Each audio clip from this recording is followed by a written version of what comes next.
Focus now. Indian Prime Minister Narendra Modi is in Cyprus, which marks the first leg of his three-nation tour. कितना welcome हुआ, आज सुलग गया होगा तुर्की यार।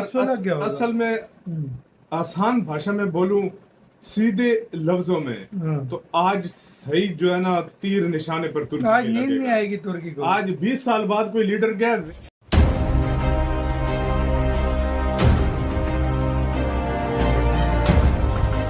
तुर्की को अंदाजा ही नहीं है कि भारत के कश्मीर और पाकिस्तान से दोस्ती करना उसे कितना महंगा पड़ने वाला है, लेकिन इसकी एक झलक इस समय भारत तुर्की को दिखा रहा है। साइप्रस पहुंचने पर उनका जोरदार स्वागत किया गया। आप देख सकते हैं तस्वीरें, और साइप्रस के राष्ट्रपति वहां पर खुद पहुंचे हुए हैं, निकोस क्रिस्टोडेलिस। साइप्रस, जिसे तुर्की अपना सबसे बड़ा दुश्मन मानता है, उसी दुश्मन के साथ इस समय भारत ने दोस्ती का हाथ बढ़ाया है। टर्की का प्रॉब्लम है साइप्रस के पास, उसमें यह है कि ये जो साइप्रस टर्की के जो रिलेशंस हैं हमेशा मुश्किल में रहे हैं। लेकिन साइप्रस जाना, जितनी बड़ी खबर यहां बनेगी उतनी ही तुर्की में भी बनेगी। साइप्रस इसलिए इम्पोर्टेंट है बिकॉज हमेशा साइप्रस जो है वो उसने इंडिया की जो मेंबरशिप है यूएन सिक्योरिटी काउंसिल की, उसको हमेशा वेलकम किया है, सपोर्ट किया। बातें छोड़ो, ये बहुत बड़ा स्टेप खेला है भारत ने। ये अब ग्रीस साइड वाली या साइप्रस जा रहे हैं, तुर्की साइड वाली? आई थिंक ग्रीस साइड वाली जा रहे हैं। पता नहीं यार, ये साइप्रस अलग कंट्री है यार। ग्रीस साइड वाली किधर है? नहीं भाई, ये दो है, आधा साइप्रस ग्रीस के पास है, आधा तुर्की के पास है। अच्छा, ये जिसर कश्मीर का सीन है, ये अच्छा। वो सीन है, हाँ बिल्कुल वो है। उधर मोदी जी का इतना वेलकम हुआ, आज सुलग गया होगा तुर्की यार।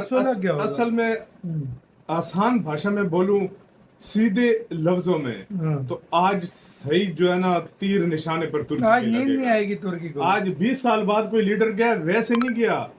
इंडिया की उसने हर टाइम यूएनएससी में परमानेंट सीट के लिए भी बात किया। अब इंडिया उसको भी जो है ना उधर गया, उसके साथ ट्रेड करता है, क्या कुछ करता है, और एक मैसेज तुर्की को देने गया, अब तुम संभल जाओ, अब मैं आ गया। और साथ में क्या कहते हैं, यूनान जो है, ग्रीस सॉरी, उसको भी अभी जो है ना एक किस्म के उनके साथ भी ताल्लुकात अभी और बढ़ेंगे, और एक मैसेज तुर्की को जाएगा। तो मैं दोनों जगहों से कह रहा हूँ। अब क्या होता है ये तो आने वाला वक्त बताएगा। ये बात जरूर की जा रही है कि कई पाकिस्तानी जो हैं, यानी पाकिस्तानी कह लीजिए कि जो एनालिस्ट हैं, जो एक्सपर्ट्स हैं, जो मीडिया के लोग हैं और दूसरे लोग, उनको कहना ये कि जी इजराइल जो है वो असल में ईरान के ऊपर अटैक जो कर रहा है वो इसलिए कि पाकिस्तान की तरह जो है वो न्यूक्लियर पावर ना बन जाए। जी हाँ, पाकिस्तान के पास न्यूक्लियर वेपन्स हैं, ये सभी जानते हैं, लेकिन अब कहा यह जा रहा है कि इजराइल ईरान को नहीं चाहता कि ईरान के पास भी न्यूक्लियर वेपन्स हो, बल्कि यहाँ तक बात की जा रही है कि पाकिस्तान को चाहिए कि वो एक तरह से इस वक्त जो झगड़ा चल रहा है इजराइल और ईरान का, उसको अपने लिए भी एक तरह का रेड फ्लैग ही समझे। जी हाँ, कहा यही जा रहा है कि जिस तरह से ईरान के ऊपर अटैक किया जा रहा है उसका मकसद यही है कि अगर पाकिस्तान ने होश के नाखुन ना लिए और पाकिस्तान ने ईरान का साथ ना दिया और इजराइल को यहाँ से ना भगा दिया, तो फिर जी उसके आगे होगा ये कि फिर पाकिस्तान की बारी आएगी। और कोई भी कंट्री ये नहीं चाहती है कि पाकिस्तान के पास या किसी भी इस्लामिक स्टेट के पास न्यूक्लियर वेपन हो। अब ये बात जो लोग कर रहे हैं वो शायद इस तरफ नहीं सोच रहे कि पाकिस्तान ने जब न्यूक्लियर वेपन बनाए थे तो उससे पहले न्यूक्लियर पावर बना था भारत, और भारत के बाद पाकिस्तान की बारी आई थी, और पाकिस्तान ने भी उन्हीं दिनों में, कुछ ही दिनों में पाकिस्तान ने भी न्यूक्लियर वेपन बना लिए थे। लेकिन पाकिस्तान भी बगैर अमेरिका के आशीर्वाद के, बगैर अमेरिका की मर्जी के ना तो न्यूक्लियर वेपन बना सकता था और ना ही इस वक्त भी कुछ कर सकता है। पाकिस्तान को हमेशा से अमेरिका इस्तेमाल करता आया है, और डेफिनेटली अमेरिका के इस्तेमाल करने की एक खास वजह ये भी है। नरेंद्र मोदी साहब जो है वो क्रोशिया जा रहे हैं और साइप्रस जा रहे हैं। ये ऑब्वियसली बड़ी सिग्निफिकेंट पोजीशंस हैं यहाँ पे साइप्रस, और उसकी वजह ये है कि कहा जा रहा है कि मोदी साहब बहुत जल्द साइप्रस में पहुँच जाएंगे। और मैं आपको, जिन लोगों को नहीं पता, बताता चलूँ कि जो साइप्रस है इंडिया के लिए बड़ा मैटर करता है। साइप्रस इंडिया के लिए बड़ा मैटर करता है। वो कैसे? मोदी साहब साइप्रस पहुंच रहे हैं, 20 साल के बाद कोई Indian leader, last time Atal Bihari Vajpayee Cyprus गए थे, ठीक है जी। और इससे पहले कहा जाता है कि जवाहरलाल नेहरू जो हैं वो गए थे।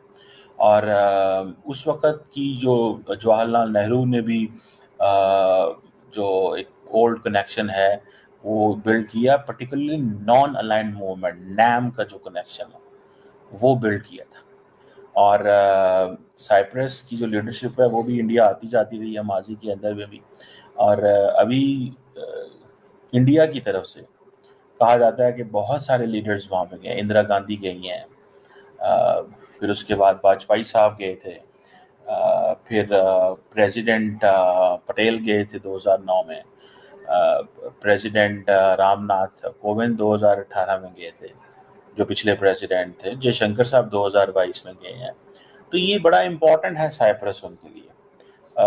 साइप्रस इसलिए इम्पोर्टेंट है बिकॉज हमेशा साइप्रस जो है वो उसने इंडिया की जो मेंबरशिप है यूएन सिक्योरिटी काउंसिल की उसको हमेशा वेलकम किया है, सपोर्ट किया है, बैक किया है। उसने हमेशा इंडिया की जो India US civil nuclear agreement है उसमें सपोर्ट करता रहा, आईईए में सपोर्ट करता रहा। So Cyprus is a country which has been helping and promoting India a lot. Indian leadership का साइप्रस जाना इस मौके पे इज सिग्निफिकेंट। ताल्लुकात को जो है वो रिवाइव करना चाहते हैं और इसमें टर्किश रेफरेंस भी इम्पोर्टेंट है, ये भी जहन में रखिएगा। जो टर्की का प्रॉब्लम है साइप्रस के पास उसमें ये है कि ये जो साइप्रस टर्की के जो रिलेशन हैं हमेशा मुश्किल में रहे हैं।